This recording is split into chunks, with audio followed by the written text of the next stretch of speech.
Quidditch World Cup. There is no difference to how they do the build-up to the Quidditch World Cup than how we would do the build-up to the Champions League final.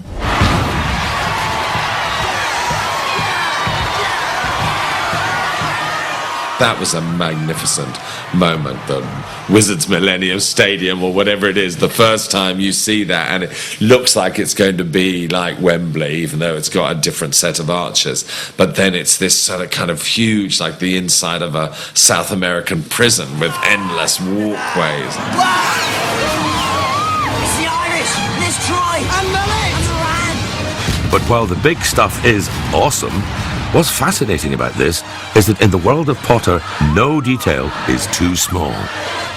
They made Quidditch World Cup programmes, and in the programmes it would be like a Champions League final programme. You have player profiles, you have the history of the game, you have sponsorship pages. Here come the Bulgarians! No one was ever going to see these programmes. There was never going to be a close-up of the programme, but they still went to the effort of making them and making tons and tons of these programmes just in case in the back of shot someone might see a programme and they couldn't possibly have it being a bit of blank paper.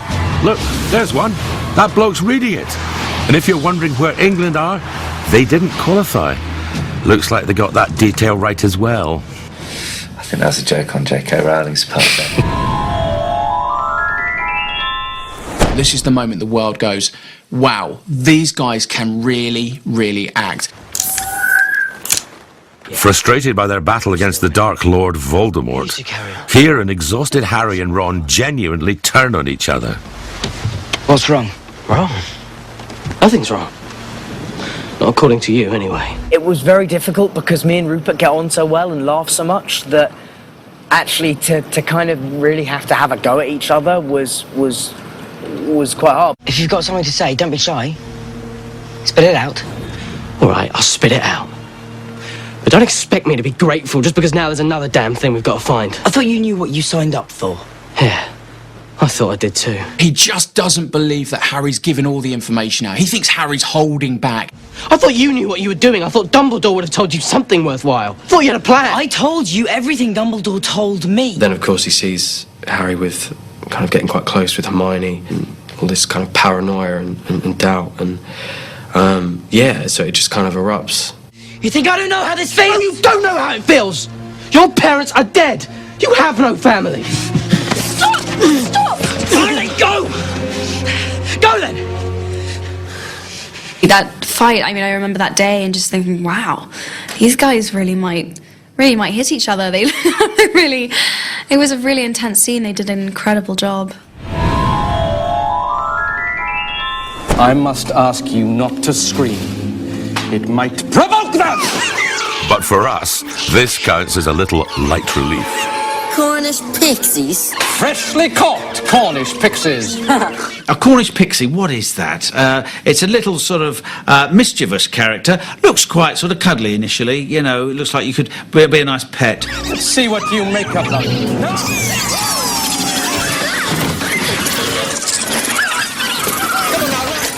Working with that many special effects when there were all these pixies, Chris would be like, there's one behind you, there's one there, like, look up. Get off me! Stop! Hold still! I had false ears made for that sequence that had fishing wire attached through it. And then literally two guys with fishing rods either side, just off camera, would just sort of pull on the ears to make them look like they were being stretched. And then obviously they added the pixies on afterwards. Oh, and another thing. These vicious little pixies should also be celebrated for giving Harry Potter one of its most enduring catchphrases. Why is it always me? I mean, he only ever says it once, but the amount of people that have asked me to sign photographs and books and say, can you write "Why is it always me?" So, you'll remember that mysterious stranger who saw off the foul Dementors. Bye, bye, bye the light of silvery moon. Professor. That was none other than Professor Lupin. Definitely one of the good guys, right? Well, in the Potterverse, even the good guys have a dark side. Being turned into a werewolf was great. It was one of my dreams. It really was when I was a kid. It's not something I ever thought I would actually get to do in a major motion picture. Behind the silver It scared me, and it shut my kids up when we were watching it. Suddenly everything went quiet. Remus, my old friend. Have you taken your potion tonight? You know that you truly are, Remus. This heart is where you truly live. This heart here. I watched it again recently, and it's, you know, and it's something you can. It's very strange, actually. It's a little trippy to see your face transform in a matter of seconds into that of a wolf. But I was very pleased with it, of course. Remus!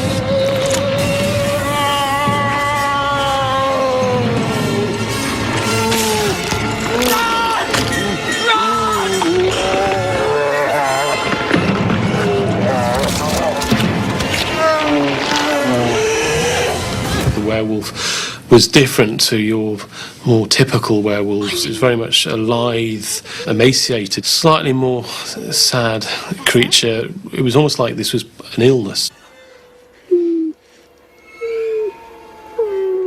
You know, there's still a lot of Lupin inside the werewolf, even when he's full blown in all his ferocity. I think there's still something of the fragility, the frailty that Lupin has, something quite shabby and pathetic. I think it's quite nice to see a sickly werewolf, and I think that's, you know, it does encompass this pathetic quality that Lupin has. Obviously he's scary, but I think there's something actually sadder about his appearance than being scared of him, and obviously that's, you know, what Hermione picks up on, is that there's someone very human inside that sort of creature. Professor Lupin.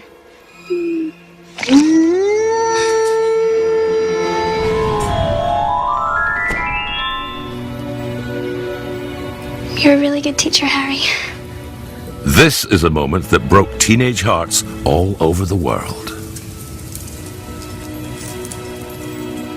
Mistletoe. Probably full of Nargles, though. What are Nargles? No idea.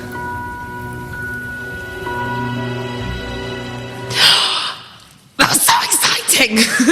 I was so excited for the first kiss. I was in a really big cinema when I saw it, and there was just a collective when he did it. I think it was just because it was like Harry Potter being sexualized, which was just too much. I remember that all the other kids were outside sort of watching on the monitors, and I think I got the mick taken out of me a little bit.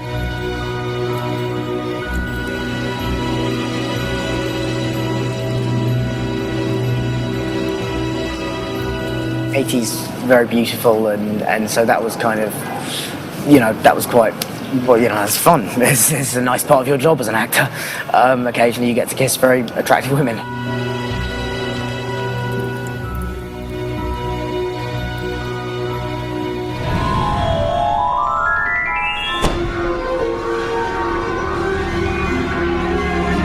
For any Harry Potter fan, this moment is the equivalent of the Big Bang, the point at which the entire Potterverse began.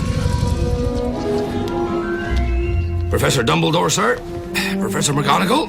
It just so feels like the beginning of something big and the beginning of something really important. This boy will be famous. There won't be a child in our world who doesn't know his name. Exactly. Professor McGonagall says there isn't a child in the world who isn't going to know the name of Harry Potter. And that's very spooky, because she couldn't have been more right. No one would have given you good odds on that becoming true. You know, the book was too long, it was uncommercial, it was about a boarding school. There were so many, oh no, that won't work, about Harry Potter and the Philosopher's Stone. And these were things said by publishing experts. So no, I would have been crazy to think that literally would become true. Good luck, Harry Potter.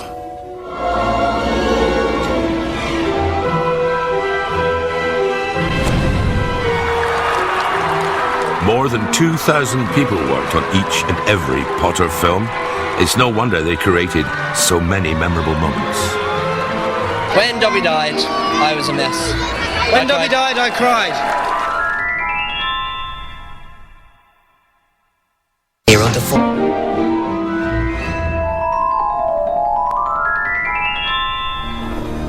On the count of 3!